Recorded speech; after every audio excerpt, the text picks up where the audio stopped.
Good morning student. आज का अपना टॉपिक है अलजेब्रिक एक्सप्रेशन एंड आइडेंटिटीज।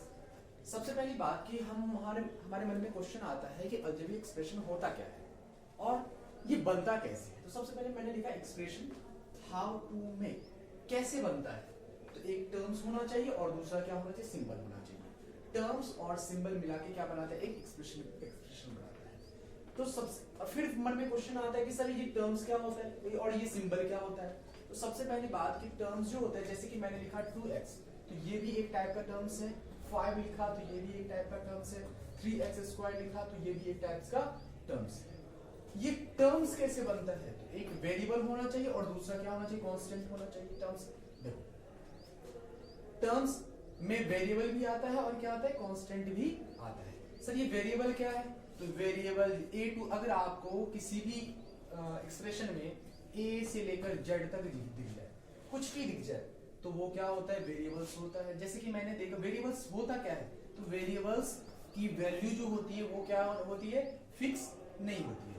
जैसे कि मैंने 3x लिखा, अगर x की वैल्यू 1 है तो ये कितना हो जाएगा, 3 × 1 कितना हो जाएगा, 3। बट अगर यहीं पे मैं x की वैल्यू 2 मान लूं तो यहाँ पे 2 होगा, इसका मतलब ये क्या होगा, 6 होगा। तो वैल्यू फिक्स है क्या, इसका वैल्यू फिक्स नहीं है, इसलिए इसे क्या कहते हैं, वेरिएबल्स कहते हैं। और कांस्टेंट मतलब होता है जिसकी वैल्यू क्या है, फिक्स्ड होती है। जैसे 2 है तो 2 की वैल्यू फिक्स्ड है, 3 है तो 3 की वैल्यू फिक्स्ड है, 50 है तो 50 की वैल्यू फिक्स ही है। अच्छा, अब सिंबल की अगर बात करें तो सिंबल जैसे प्लस माइनस मल्टीप्लाई डिवाइड, इससे क्या, ये सब क्या होते हैं, टाइप्स के क्या होते हैं, सिंबल होते हैं। अब हम बात करते हैं कि सिंबल्स में सर इज इक्वल टू भी तो आता है, बट इज इक्वल टू हम नहीं लिखेंगे, क्योंकि एक एक्सप्रेशन अगर हम लिख रहे हैं, अगर मैं एक्सप्रेशन लिखूं 3x² + 2x + 5, इसमें इज इक्वल टू नहीं आया है, नहीं आया ना, तो हम इज इक्वल टू को इंक्लूड नहीं करते। जब हमें x की वैल्यू फाइंड करनी होती है तब हम इज इक्वल टू का यूज करते हैं, वरना इज इक्वल टू का यूज करना कोई भी जरूरी नहीं है। उम्मीद करता हूं कि ये टर्म समझ में आ गया, क्या आप लोगों को सिंबल भी समझ में आ गया। अब बात करते हैं कि सर आपने एक्सप्रेशन तो बना दिया, किस किस चीज से बनता है, टर्म्स और सिंबल से बनता है, और टर्म्स वेरिएबल और कांस्टेंट से बनता है। Very good. बट ये टाइप्स ऑफ एक्सप्रेशन, कितने टाइप्स के एक्सप्रेशन होते हैं, तो एक होता है मोनोमियल्स, बाइनोमियल्स और पॉलिनोमियल्स। वैसे तो बहुत टाइप के होते हैं, आपके कोर्स में इतना ही है। तो सर ये मोनोमियल्स क्या होता है, जिसमें ओनली वन टर्म्स हो। जैसे कि आपसे ये पूछा जाए 3x² फर्स्ट, सेकंड आपसे पूछा जाता है 3x + 5, इसमें से मोनोमियल्स फाइंड करो। मोनोमियल्स मतलब होता है कि जिसमें ओनली वन टर्म्स हो।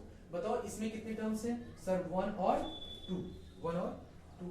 और इसमें कितने टर्म्स हैं, सर 1 टर्म्स है। तो बताओ कि मोनोमियल कौन सा होगा, तो सर मोनोमियल फर्स्ट होगा। मोनोमियल्स इस टाइप के क्वेश्चंस आते हैं, जो कि 7th क्लास में हम लोग कर चुके हैं। अगर हम बाइनोमियल्स की बात करें तो बाइनोमियल्स मतलब होता है जिसमें 2 टर्म्स हो। तो अगर यही क्वेश्चन रहे और आपसे ये पूछा जाए कि टिक द बाइनोमियल्स, तो अपन क्या लगाएंगे, ये वाला आंसर अपना होना चाहिए। पॉलिनोमियल्स क्या होता है, ये बाइनोमियल्स जो है वो भी एक टाइप्स का क्या है, पॉलिनोमियल्स है। पॉलिनोमियल्स में मैंने क्या लिखा है, 2 और मोर टर्म्स, 2 भी हो सकता है और उससे ज्यादा भी हो सकता है, उसे हम क्या कहते हैं, पॉलिनोमियल्स कहते हैं। आगे की बात समझ में, अच्छा ये सब समझने के बाद कुछ 2-3 वर्ड हैं जो छूट जाते हैं अपने, जो कि अलग से बताना पड़ता है। पहला वर्ड है फैक्टर।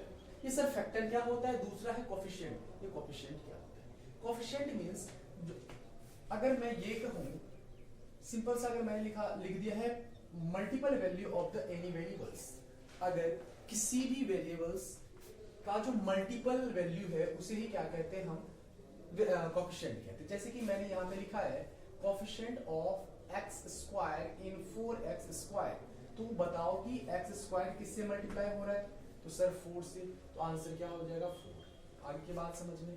अब यहाँ पे देखो, यही अगर मैं ये पूछता कि 4xy कोफिशिएंट ऑफ y, तो हम क्या लिखते, y किससे मल्टीपल हो रहा है, तो सर 4x से मल्टीप्लाई हो रहा है, तो कोफिशिएंट क्या हो जाएगा, 4x। आगे की बात समझिए। फैक्टर की बात करें, फैक्टर ये दोनों ही आपस में क्या है, एक दूसरे के फैक्टर है। x 4 का फैक्टर है, 4x का फैक्टर है, दोनों क्या है, आपस में फैक्टर है। अब हम बात करते हैं क्वेश्चंस की। हम क्वेश्चन कैसे सॉल्व करेंगे। क्वेश्चंस में सबसे पहला है एडिशन, दूसरा है सब्ट्रैक्शन, राइट। तो सबसे पहले हम एडिशन करते हैं। एडिशन बहुत आसान है, लेकिन एक बात याद रखना, एडिशन हो या सब्ट्रैक्शन हो, सेम वेरिएबल वाले के साथ ही प्लस होगा और सब्ट्रैक्ट होगा। ये मैं ऐसा क्यों कह रहा हूं, यहां पे देखो। एग्जांपल नंबर फर्स्ट है 7xy plus 5yz minus 3zx, comma लगा हुआ है। 4yz plus 9zx minus 4y, next है minus 3zx minus 3zx plus 5x minus 2xy लिखा हुआ। सिंपल सी बात है, सबसे पहला लाइन तो मैंने एज इट इज लिख दिया।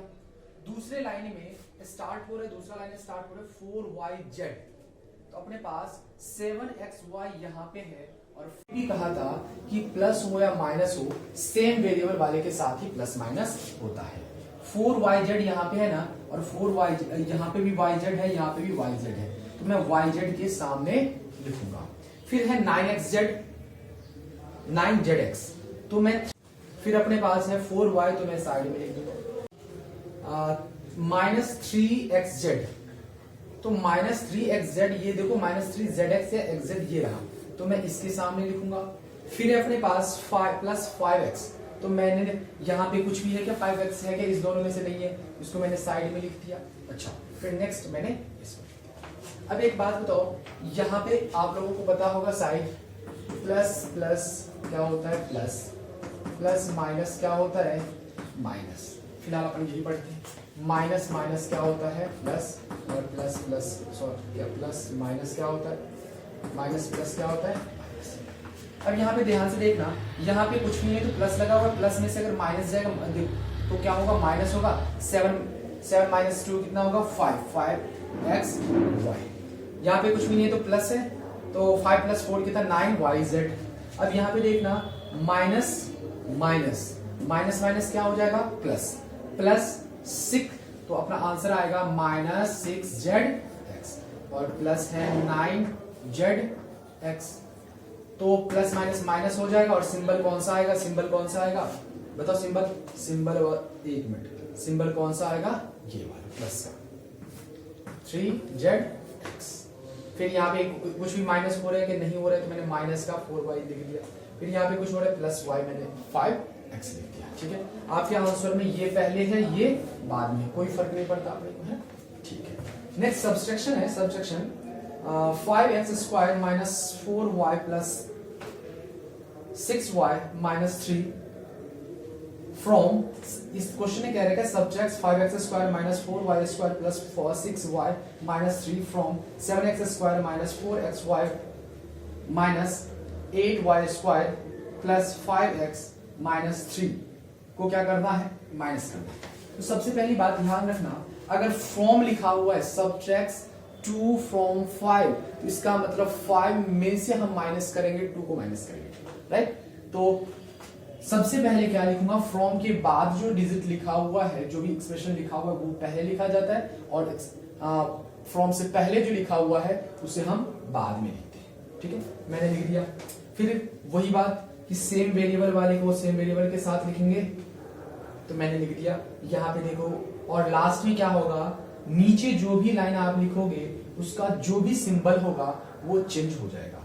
यहाँ पे कुछ है क्या, नहीं रहता है तो उसे प्लस मानते हैं, और प्लस के बदले मैं क्या लिखूंगा, माइनस। यहाँ पे क्या है, माइनस क्या हो जाएगा, प्लस। यहाँ पे क्या है, प्लस क्या हो जाएगा, माइनस। यहाँ पे क्या है, माइनस क्या हो जाएगा, प्लस, राइट। अब ये जो सिंबल पहले जो लिखा हुआ था इस सब के आगे वो भूल जाएंगे, और नीचे जो हमने लिखा है उसे ध्यान में रखना है। 7 5 माइनस 5 कितना हो जाएगा, 2x स्क्वायर। माइनस का 4 है, ऊपर वाला नहीं बदलेगा बिल्कुल भी, ऊपर का वाला वही है, 4xy। फिर प्लस प्लस कितना होगा, प्लस प्लस प्लस होता है, 8 और 4 12 y square plus 5x minus minus क्या होता है, प्लस होता है, और 3 प्लस 6 कितना होगा, 9। और सिंबल कौन सा आएगा, जो बड़ी डिजिट होगी, बड़ी डिजिट क्या है, माइनस है, तो माइनस लिख दिया, और प्लस का ये हो गया आपका आंसर। अब इससे रिलेटेड सारे क्वेश्चन आप एक्सरसाइज 9.1 से सारे के सारे कर सकते हो, बहुत आसान है। धन्यवाद।